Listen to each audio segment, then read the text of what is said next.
Hello friends, எல்லாருக்கும் வணக்கம். இன்றைக்கி ஒரு சூப்பரான டாபிக்ங்க. இது எல்லாத்துக்குமே தேவைப்படுற ஒரு டாபிக்.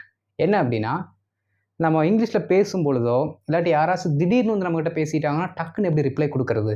அது சிரமம். ஏன்னா நம்ம யோசித்து அந்த சென்டென்ஸை ஃப்ரேம் பண்ணி பேசுகிறதுக்குள்ளே பார்த்தீங்கன்னா அவர் போய் சாப்பிட்டு தூங்கியிருப்பார். ஸோ அந்த பர்டிகுலர் ஸ்ட்ரகிளை நாம் ஓவர் கம் பண்ணுறதுக்கு ஒரு சில வார்த்தைகளை சொல்லிக் கொடுக்குறேன். அந்த பர்டிகுலர் வார்த்தைகளை வச்சு நீங்கள் என்ன பண்ணிக்கலாம்னா உங்கள் கான்வர்சேஷனை தொடங்கலாம். சரிங்களா? ஸோ அதைத்தான் இன்றைக்கி நம்ம கிளியராக பார்க்க போகிறோம். அதனால் வீடியோவை ஸ்கிப் பண்ணாமல் ஃப்ரம் ஸ்டார்ட் டு ஃபினிஷ் பாருங்கள். அண்ட் இதான் நம்ம சேனல் நீங்கள் ஃபஸ்ட் டைம் வந்திருக்கீங்க அப்படின்னா நம்ம சேனலை சப்ஸ்கிரைப் பண்ணிட்டு பெல் பட்டனை கிளிக் பண்ணி வச்சுக்கோங்க. அப்போ தான் நம்ம போடுற வீடியோஸ் உங்களுக்கு தொடர்ந்து வந்து சேரும். சரிங்களா? அண்டு ப்ரீவியஸ் செஷனோட அந்த ஹோம்ஒர்க்கோட ஆன்சர்ஸ் வந்து பார்த்தீங்கன்னா இப்போ டிஸ்பிளே பண்ணுறேன், பார்த்துக்கோங்க. அதுக்கப்புறம் நம்ம வீடியோக்குள்ளே போயிடலாம்.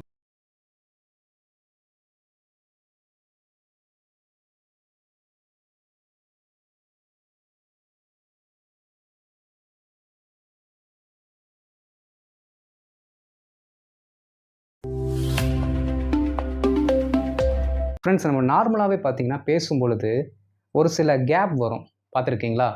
அந்த கேப்பை ஃபில் பண்ணுறதுக்கு நாம் சாதாரணமாக யூஸ் பண்ணுற வார்த்தைகளை என்னென்னு சொல்லுவோம் அப்படின்னா, ஒன்று ஃபில்லர்ஸ் அப்படின்னு சொல்லுவோம், இல்லாட்டி டிஸ்கோர்ஸ் மார்க்கர்ஸ் அப்படின்னு நம்ம சொல்லுவோம். Discourse markers. சரிங்களா? இப்போ நாம் என்ன பண்ண போகிறோம் அப்படின்னா, திடீர்னு யாராச்சும் நம்ம பேசுகிறாங்க, இல்லை திடீர்னு நம்மளே டக்குன்னு பேச வேண்டியது இருக்குது அப்படின்னாலும் என்ன பண்ண போகிறோம், அந்த சென்டென்ஸை நம்ம என்ன பேசுகிறோம் அப்படிங்கிறத யோசிக்கிற அந்த டைமை ஃபில் பண்ணுறதுக்கு ஒரு சில வார்த்தையில் போட போகிறோம். அப்போ இதுவும் ஃபில்லர்ஸு அண்ட் டிஸ்கோர்ஸ் மார்க்கர்ஸ் தான் நம்ம சொல்லணும். சரிங்களா? அப்போ ரொம்ப முக்கியமான ஃபில்லர்ஸ் அண்ட் டிஸ்கோர்ஸ் மார்க்கர்ஸை நான் இன்றைக்கி உங்களுக்கு சொல்லிக் கொடுக்க போகிறேன். நிறையா இருக்குங்க, வளன்னு எக்கச்சக்கமாக இருக்குது. அத்தனையும் தெரிஞ்சு வச்சுட்டு நம்ம என்ன பண்ண போகிறோம், போதுமான அளவுக்கு தெரிஞ்சு வச்சுக்கலாம். ஓகேங்களா? ஒரு 10, 12 அந்த மாதிரி தெரிஞ்சு வச்சுக்கிட்டாலே போதும். அதுவே மோர் தென் எனஃப். ஓகே. அண்டு இப்போவே நான் ஒரு விஷயத்தை கிளியராக சொல்லிடுறேன். இந்த பர்டிகுலர் திங்ஸை நீங்கள் ரிப்பிட்டேட்டிவாக யூஸ் பண்ணக்கூடாது, திரும்ப யூஸ் பண்ணக்கூடாது. சரிங்களா? எப்போயாச்சும் முடியாத பட்சத்தில், எனக்கு எப்பயுமே முடியாதுடா அப்படின்னு தான் நீங்கள் சொல்கிறீங்கன்னு எனக்கு கேட்குது. அப்படி கிடையாதுங்க. ஸ்டார்டிங்கில் இதை நீங்கள் யூஸ் பண்ண பழகிட்டீங்க அப்படின்னா உங்களுக்கான ஒரு ஓன் அண்டர்ஸ்டாண்டிங் வந்துடும். ஓகே, அப்போ சென்டென்ஸ்லாம் இப்படி ஸ்டார்ட் பண்ணலாம் போல இருக்குது, ஒருத்தர் திடீர்னு நம்மகிட்ட பேசுனாங்கன்னா இப்படிலாம் ஸ்டார்ட் பண்ணலாம் போல இருக்குது அப்படிங்கிற ஐடியா உங்களுக்கு கண்டிப்பாக கிடைக்கும். சரிங்களா? ஸோ இதை என்ன பண்ணாதீங்க, ரிப்பீட்டேட்டிவாக யூஸ் பண்ணாதீங்க. பட் ஸ்டார்டிங்கில் நீங்கள் ப்ராக்டிஸ் பண்ணுறதுக்கு இது ரொம்ப உங்களுக்கு ஹெல்ப் பண்ணும். சரிங்களா? எந்த ஒரு அந்த கேப் இல்லாமல் என்ன பண்ணும் அப்படின்னா, டக்குன்னு ஒரு ப்ராப்பர் ரிப்ளையை ஆப்போசிட் பர்சனுக்கு கொடுத்து அவங்கள டைவர்ட் ஆகாமல் இது பிளாக் பண்ணும். சரிங்களா? பாருங்கள், இப்போ நார்மலாக நம்மக்கிட்ட ஒருத்தர் வந்து பேசுகிறாருன்னு வச்சுக்கோங்களேன். பேசுகிறாரு, நாம் அவர் பேசுகிற விஷயத்தை பற்றி ஒரு எக்ஸ்ப்ளனேஷன் கொடுக்கணும். அப்போது நார்மலாக நம்ம தமிழ் என்ன சொல்லுவோம் அப்படின்னா, சார் விஷயம் என்னென்னா, சார் இந்த விஷயம், அந்த விஷயம் அப்படின்னா அதுக்குள்ளே நிறைய வந்துடும். என்னவென்றால் அப்படின்னு நம்ம சொல்லுவோம். கரெக்டுங்களா? இந்த விஷயம் என்னவென்றால் அப்படின்னு நம்ம சொல்லுவோம். சார் அதாவது அந்த விஷயம் என்னென்னா, நடந்த மேட்ரு என்னென்னா, சம்பவம் என்னென்னா, இப்படிலாம் நம்ம சொல்லுவோம் பார்த்தீங்களா? அந்த பர்டிகுலர் திங்கை நீங்கள் சொல்கிறதுக்கு த திங் இஸ் அப்படிங்கிற இந்த பர்டிகுலர் ஃப்ரேஸை போட்டு ஸ்டார்ட் பண்ணணும். ஓகே, த திங் இஸ் அப்படின்னு சொல்லி என்ன பண்ணுங்கள், ஸ்டார்ட் பண்ணுங்கள். அதற்கடுத்து என்ன மேட்ரு நீங்கள் பேசுகிறீங்களோ அதை நீங்கள் என்ன பண்ணிக்கணும், உங்களோட ஓன் கான்டென்ட்டை போட்டு பேசிக்கணும். என்ன டென்ஸோ, அது பாஸ்ட்டோ, ப்ரெசண்ட்டோ, ஃபியூச்சரோ, that's up to you. You have to start your conversation. ஆனால் அந்த கான்வர்சேஷன் தொடங்குறதுக்கு முன்னாடி இருக்க அந்த சின்ன கேப்பை இப்படி போட்டு என்ன பண்ணிடுங்க, ஸ்டாப் பண்ணிடுங்க. ஓகே, அப்போ அந்த கேப்பும் ஃபில் ஆயிடுச்சு, நீங்கள் பேசவும் ஆரம்பிச்சிட்டிங்க. அடுத்து ஆட்டோமேட்டிக்காக நீங்கள் பேச வர சென்டென்ஸை உங்களுக்கு ஏற்ற மாதிரி போட்டு பேசிக்கலாம். அவ்வளோதான். சும்மா நான் ஒரு எக்ஸாம்பிளுக்காக சொல்கிறேன். நம்ம யாரோ ஒருத்தட்ட சொல்கிறோம், ஏன்டா நேற்று வரல அப்படின்னு கேட்குறாங்கன்னா, சார் த ரீசன் இஸ்ன்னு கூட நீங்கள் சொல்லிக்கலாம். காரணம் என்னென்னா அப்படின்னு கூட சொல்லிக்கலாம். இல்லாட்டி த திங் இஸ்னே சொல்லலாம். சரிங்களா? Sir the thing is yesterday my mother was not feeling well. She was suffering from her daughter in law. இந்த மாதிரி கூட என்ன பண்ணிக்கலாம், ஏதோ ஒன்று சொல்லிக்கலாம். ஓகே, சஃபரிங் ஃப்ரம்னா நோய் தான் சொல்லுவோம். இங்கே என்ன பண்ணிட்டோம், அவங்களோட மருமகள் சும்மா ஒரு ஃபன்னுக்காக சொன்னாங்க. பட் இந்த மாதிரி நீங்கள் என்ன பண்ணிக்கலாம்னா கான்வர்சேஷனை கண்டினியூ பண்ணிக்கலாம். சரிங்களா? ரைட். அடுத்து பாருங்கள், இப்போ என்ன சொல்ல போகிறோம் அப்படின்னா, ஏதோ ஒரு விஷயம் நம்மகிட்ட பேசிகிட்டு இருக்காங்க. அப்போ நம்மளோட சஜஷனை நம்ம கொடுக்கணும். நம்மளோட சஜஷன் அப்படின்னா, சார் நான் பரிந்துரைப்பது என்னவென்றால், நான் பரிந்துரைப்பது என்னவென்றால், இப்படி தான் ஆரம்பிப்போம் தமிழில். சார் நான் என்ன சஜஸ்ட் பண்ணுறேன்னா அப்படின்னு சொல்லுவோம்ல, அதைத்தான் நம்ம இப்போ பார்க்க போகிறோம். ஓகே, நான் பரிந்துரைப்பது என்னவென்றால், பாருங்கள், வாட் ஐ சஜஸ்ட் இஸ். அவ்வளோதாங்க. ஐ சஜஸ்ட் இஸ், அதாவதுங்க ஐ சஜஸ்ட் இஸ், நான் பரிந்துரைக்கிறேன் அப்படின்னு சொல்லி ஆரம்பிக்கிறோம் ஐ சஜஸ்ட்டுக்கு. ஆனால் இந்த வாட் அப்படிங்கிற வார்த்தையை போட்டு அதற்கடுத்து ஒரு நவுன் தான் போடுறீங்களோ தவிர வேர்பு போடலை, அதனால இது கொஸ்டின் சென்டென்ஸ் கிடையாது. சரிங்களா? பாருங்கள், வாட் ஐ சஜஸ்ட் இஸ், நான் எதை சஜஸ்ட் பண்ணுறேன்னா நீங்கள் அந்த பைக்கை வாங்கணும், அந்த பர்டிகுலர் ஃபங்க்ஷன் அந்த டேட்டில் வைக்கணும், அப்படியெல்லாம் என்ன பண்ணிக்கலாம், நம்ம பேசலாம். அப்போ நீங்கள் என்ன பண்ணலான்னா ஸ்டார்டிங்கில் இப்படி போட்டு ஆரம்பிச்சு விடுங்க. Sir what I suggest is, அந்த கருத்தை பற்றி நான் என்ன நினைக்கிறேன் அப்படின்னா, இங்கே பாருங்கள், என்ன நினைக்கிறேன் என்றால் what I think is, what I think is, அதை பற்றி நான் என்ன உணர்கிறேன் என்றால் வாட் ஐ ஃபீல் இஸ். அப்படியே கொஞ்சம் கொஞ்சம் மாற்றிட்டே வாங்க. பாருங்கள், வாட் ஐ ஃபீல் இஸ். புரியுதுங்களா? ரொம்ப சிம்பிள். நாம் ஒரு டாப்பிக்கை நம்மகிட்ட பேசுகிறாங்க, அந்த டாப்பிக்கை பற்றி நம்ம என்ன பண்ணுறோம், ஒரு ரிப்ளை கொடுக்குறோம். அப்போ ஒரு சஜஷனை கொடுக்குறீங்கன்னா வாட் ஐ சஜஸ்ட் இஸ் அப்படின்னு ஆரம்பிங்க. அப்படி சும்மா ஸ்டைலாக பேசுங்க, ஆரம்பிங்க. யார் என்ன கண்டுக்க போகிறா? What I suggest is, so what I think is, what I think is, what my perspective is, what my perspective is அப்படின்னு சொல்லலாம். வாட் மை பெர்ஸ்பெக்டிவ் இஸ், என்னுடைய கண்ணோட்டம் என்னவென்றால், கரெக்டாக சொல்லலாம். புரியுதுங்களா?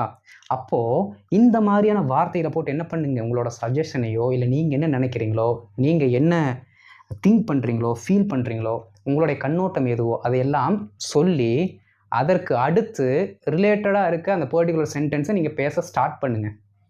ஓகேங்களா? இது என்ன பண்ணணும்னா, நீங்கள் பொறுமையாக சொன்னீங்கன்னா ஒரு 3 செகண்ட் இது உங்களுக்கு கொடுக்கும்.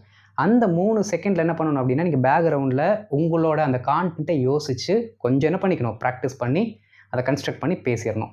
சும்மா இருக்கும்போது ப்ராக்டிஸ் பண்ணுங்கள். ரொம்ப சிம்பிளாக என்ன பண்ணிடலாம்னா இதை நீங்கள் அச்சீவ் பண்ணிடலாம். ரொம்ப கஷ்டம்லாம் கிடையாது. நமக்கு இப்போது யாராச்சும் ஒருத்தர் பேசுனாங்கன்னா டக்குன்னு நம்மளால் ஒரு இம்மீடியட் ரிப்ளை கொடுக்கறதுக்கு ஒரு சில வார்த்தைகள் வந்துருச்சு. இதை தொடர்ந்து என்ன பண்ணணும், ஒரு சில வார்த்தைகளை, ஒரு சில சென்டென்ஸை நம்ம போட்டு நம்மளோட அந்த பர்டிகுலர் தாட்டை கம்ப்ளீட் பண்ணணும். அவ்வளோதான். சரிங்களா? இன்னும் நிறைய இருக்குது, ஃபஸ்ட்டு பார்த்துக்கோங்க. சரிங்களா? ஒரு விஷயத்தை சொல்கிறதுக்கு நம்ம பக்கத்துலேருந்து நம்ம ஒரு சில ஐடியாஸை சொல்கிறதுக்கு என்ன பண்ணிக்கலாம், இந்த ஃப்ரேசஸ் யூஸ் பண்ணலாம். சரிங்களா?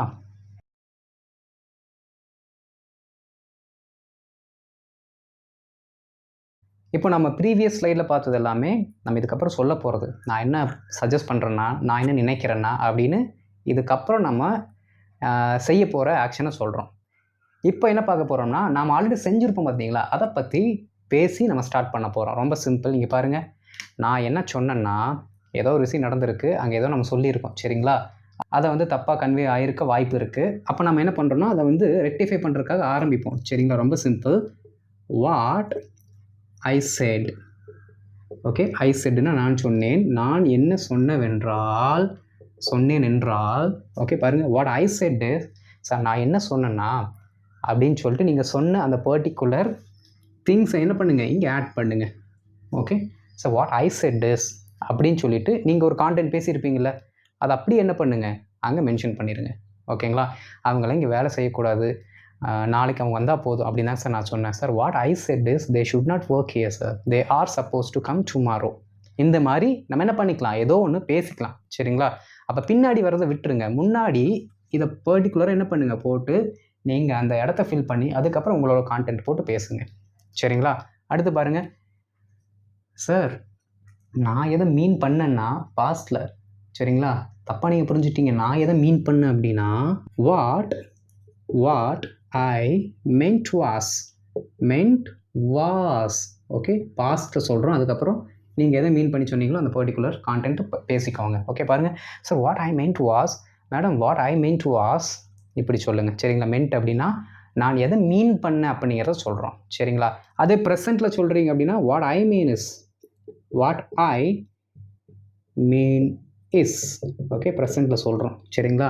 நல்லா கவனிக்கணும் மக்களே, இது நீங்கள் பேசுகிறதுக்காக மட்டும் கிடையாது, நீங்கள் மற்றவங்க சொன்னாங்க அப்படிங்கிறத கூட என்ன பண்ணிக்கலாம், மென்ஷன் பண்ணிக்கலாம். பாருங்களேன், வாட் ஐ செட் இஸ் நான் என்ன சொன்னேன்னா, okay, what he set is அவன் என்ன சொன்னான்னா, வாட் தே செட் இஸ் அவங்க என்ன சொன்னாங்க அப்படின்னா. புரியுதுங்களா? தே வந்தால் இங்கே ப்ளூரலாக மாறிடும்னு நினச்சிக்காதீங்க, அதெல்லாம் மாறாது.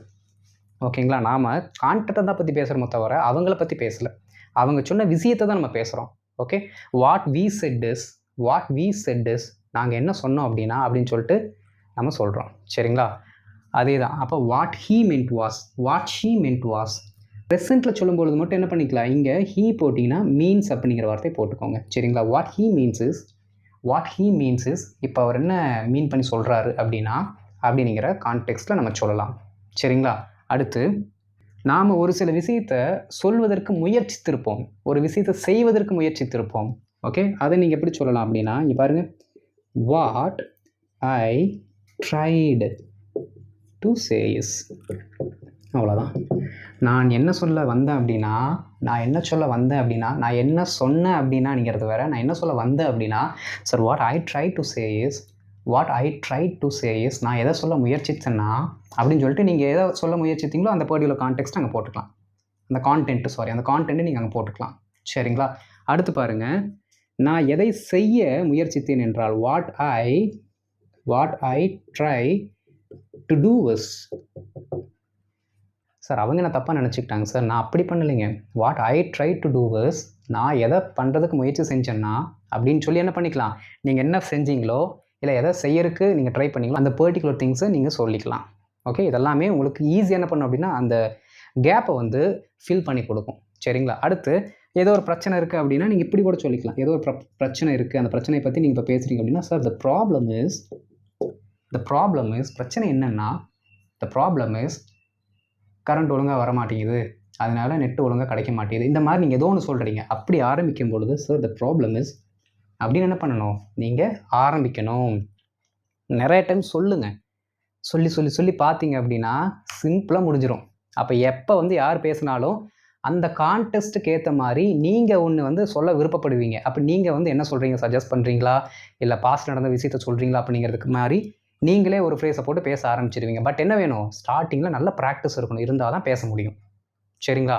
அடுத்து இந்த ரெண்டை நீங்கள் என்ன பண்ணிக்கலாம் அப்படின்னா, நீங்கள் ரிட்டனுக்கு யூஸ் பண்ணுங்கள். சரிங்களா? என்ன அப்படின்னா, ஒரு சில மெமோவோ சம்திங் நீங்கள் வந்து ஒரு சர்க்குலரோ அனுப்புகிறீங்க அப்படின்னா, ஃபார் எக்ஸாம்பிள் உங்களோட ஸ்டாஃப் எல்லாம் இல்லாட்டி உங்களோட இடத்துல வேலை செய்கிறவங்க பஞ்ச் வந்து ஒழுங்காக வைக்கிறதில்ல, பயோமெட்ரிக்கில் அந்த டைமுக்கு வந்து பஞ்ச் வைக்கிறதில்ல, இது எல்லாத்தையுமே கவனிச்சிருக்கீங்க. இதை பற்றி சர்க்குலர் கொடுக்கணும். நீங்கள் எல்லாருமே 9 மணிக்கு பயோமெட்ரிக் வைக்க சொன்னால் 9:10க்கு வைக்கிறீங்க, கேட்டால் அது லேட்டு இது லேட்டுன்னு சொல்கிறீங்க, அதெல்லாம் பண்ணக்கூடாது அப்படிங்கிற மாதிரி நீங்கள் ஏதோ கான்டென்ட் சொல்ல போகிறீங்க. ஆனால் அவங்க தவறுறாங்க பார்த்தீங்களா, 9 மணிக்கு வைக்கிறதுக்கு பதிலாக 9:10க்கு, இல்லாட்டி அந்த வேலையை செய்ய தவறுகிறார்கள் பார்த்தீங்களா, அதை நீங்கள் சொல்கிறதுக்கு ஸ்டார்ட் பண்ணணும். அப்படின்னா இப்படி ஸ்டார்ட் பண்ணுங்கள். பாருங்களா, இங்கே பாருங்கள், இட் இஸ் அப்சர்வ்டு தட், இப்படி தான் போட்டு ஆரம்பிக்கணுங்க. இது பக்கா ஃபார்மல், டாக்குமெண்ட்டில் கூட நீங்கள் பார்க்கலாம். ஓகே, பாருங்கள், இட் இஸ் அப்சர்வ்டு தட், இது கவனிக்கப்பட்டிருக்கிறது. எது, அதை தான் இப்போ நீங்கள் சொல்ல போகிறீங்க.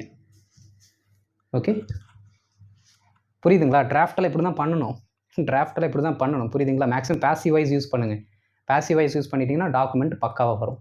பாருங்கள், இட் இஸ் அப்சர்வ்டு தட் கவனிக்கப்பட்டிருக்கிறது என்னென்னா அப்படின்னு சொல்லி ஆரம்பிக்கிறீங்க. புரியுதுங்களா? அடுத்து பாருங்கள், உங்கள் எல்லாத்துக்கும் நாங்கள் சொல்கிறது என்ன அப்படின்னா, அப்போ இப்படி சொல்லிக்கலாம், இட் இஸ் இன்ஃபார்ம்டு தட். அதுக்கப்புறம் நீங்கள் எழுதக்கூடிய அந்த sentences, it is informed that, உங்களுக்கு அறிவுறுத்துறது என்ன அப்படின்னா, அடுத்து வரக்கூடிய வாரத்தில் பார்த்தீங்கன்னா டைமை மாற்றுறோம், ஓகே, இல்லை டீ டைமை மாற்றுறோம், பிரேக் டைமை மாற்றுறோம், இந்த நாள் லீவ் இருக்குது, ஏதோ ஒரு கான்டென்ட்டு நீங்கள் எழுதுவீங்க.